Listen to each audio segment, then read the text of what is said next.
More on the 564 amendments that have been introduced. Let's turn to Chris Hayes, Washington editor of The Nation. Chris, good evening. Good evening, Keith. Senator Grassley has put in at least 10 of these 564 proposed amendments, and they directly benefit the healthcare industry, all 10 of them. Never mind getting excluded from the center of the supposed bipartisan negotiations about this. How does Senator Grassley avoid being questioned by local police and other officials over large-scale bank robberies or embezzlements or Ponzi schemes around the nation? Well, I mean, the Republicans are sort of, they're kind of playing two different angles here, right? On the outside, they rail against the bill, they want to kill it, they you know, go along with crazy accusations like death panels, and they say it's a government takeover. On the inside, they're basically, you know, shilling for the insurance companies. And I should note, shilling for the insurance companies is sadly not limited to the Republican Party in this whole sort of affair. But so they're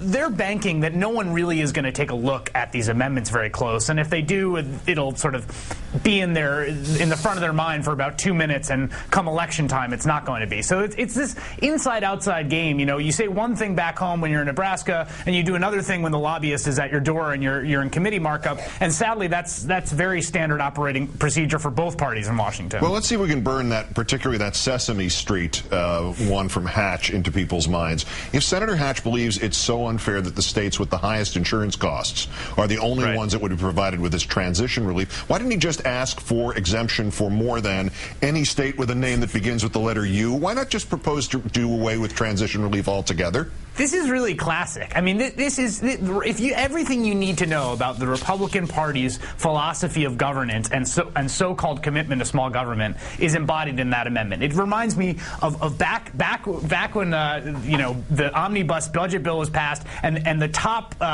people who were bringing home the pork were all these Republicans who were railing against pork. I mean, these guys they're vegetarians between meals. You know, they're constantly saying that, you know, that whenever they can't bring the bacon home for their constituents or the interest groups that are funding them, then they're against spending. But as soon as they get a chance to sort of, you know, smuggle a little in, they're totally fine with it. By the way, what is the arcana behind the use of the phrase that Hatch put in here, any state with a name that begins with the letter U? I mean, I like my stick-up men to address me by name when they hold me up, not just say, hey, you.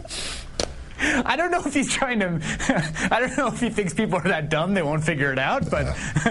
Yeah, and perhaps maybe he thinks we're going to annex Uganda or something. Yeah, right. All right. It looks like there are 3 public option amendments among this unbelievable tide of amendments. Are there any odds that any of them will survive markup week?